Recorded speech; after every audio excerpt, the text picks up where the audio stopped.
प्यारे बच्चों, कार्यपत्रक 39 विषय है हिंदी। हिंदी के अंतर्गत बेटा आज हम व्याकरण का भाग 10 पढ़ेंगे। तो दिनांक है 25 फरवरी 2021, कक्षा 8वीं। बेटा सबसे पहले आप अपना नाम लिखेंगे, फिर अपनी कक्षा अध्यापिका का नाम लिखेंगे। तो व्याकरण के अंतर्गत आज हम क्रिया पढ़ेंगे। तो प्यारे बच्चों, आपको पता ही है कि जिस शब्द से किसी काम का करना या होना पाया जाए उसे हम क्रिया कहते हैं। जिस शब्द से किसी काम का होना या करना पाया जाए उसे हम क्या कहते हैं? क्रिया कहते हैं। जैसे सोना, खाना, चलना, हंसना, बोलना, पढ़ना आदि। ये सब क्या है बेटा? ये सब हैं क्रिया। तो कर्म के साथ क्रिया को सकर्मक और कर्म के बिना क्रिया को अकर्मक कहते हैं। यानी क्रिया के दो भेद हैं, सकर्मक और अकर्मक। तो सकर्मक क्रिया में कर्म होता है और अकर्मक क्रिया में कर्म नहीं होता। तो ये क्रिया है। देखिए, जिस शब्द अथवा शब्द समूह के द्वारा किसी कार्य के होने अथवा किए जाने का बोध हो उसे हम कहते हैं क्रिया। जैसे सीता नाच रही है। सीता क्या कर रही है? नाच रही है। तो नाच रही है क्रिया है। बच्चा दूध पी रहा है। पी रहा है क्या है? ये क्रिया है।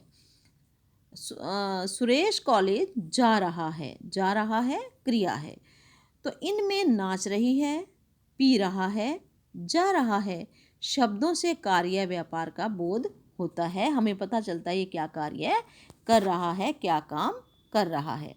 इन सभी शब्दों से किसी कार्य के करने अथवा होने का हमें बोध होता है। अतः ये सब क्या है बेटा?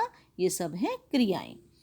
इन सब बातों से हमें पता चल रहा है कि ये काम कर रहा है, तो इसलिए सब क्या है? क्रिया। क्रिया का मतलब होता है काम का करना। व्याकरण में क्रिया एक विकारी शब्द है। व्याकरण के अंतर्गत क्रिया को हम एक विकारी शब्द कहते हैं। तो प्रयोग के आधार पर क्रिया के भेद। प्रयोग के आधार पर क्रिया के हैं दो भेद। नंबर 1 है सकर्मक, नंबर 2 है अकर्मक। तो सकर्मक के भी दो भेद हैं बेटा, एक कर्मक और द्विकर्मक। यानी सकर्मक में कभी कभी एक कर्म होता है और कभी कभी दो कर्म भी होते हैं। तो वाक्यों को उपयुक्त क्रिया रूप लगाकर पूरा कीजिए। तो पहला प्रश्न है हमारा नंबर 1, मैंने सरिता को गाना सुनाया। क्या आएगा? डैश में सुनाया। मैंने सरिता को गाना सुनाया। सुशीला विद्यालय में डैश। विद्यालय में क्या करती है? पढ़ती है। समय पर काम करो। समय पर काम करो। बिजली चमक रही है। अच्छा, ये नहीं, रवि खाना खाकर सो गया। ग है बेटा, रवि खाना खाकर सो गया। घ है समय पर काम करो। ड है बिजली चमक रही है।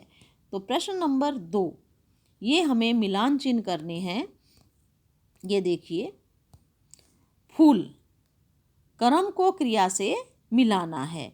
तो फूल जो है तोड़ना, पत्र लिखना, गेहूं काटना, कपड़े धोना, रोटी बनाना, दाल पकाना। तो ये आपके हो गए मिलान चिन्ह। अब है प्रश्न 3, वाक्यों की क्रियाएं सकर्मक या अकर्मक लिखिए।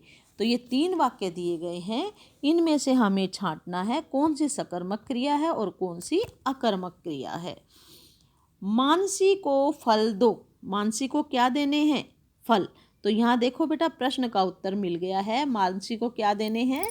फल देने हैं। तो ये है हमारी सकर्मक क्रिया। भालू नाचता है। भालू नाचता है। तो भालू नाचता है, ये है हमारी अकर्मक क्रिया, इसमें कर्म नहीं है। नेहा दूध पी रही है। नेहा क्या पी रही है बेटा? दूध पी रही है। तो ये है हमारी सकर्मक क्रिया, क्योंकि यहाँ प्रश्न का उत्तर भी मिल गया है और इसमें कर्म भी है, इसलिए ये सकर्मक क्रिया है। तो बेटा ये थी आपकी आसान सी वर्कशीट। इसे आप अपनी कॉपी में लिख लेना और इसे याद कर लेना।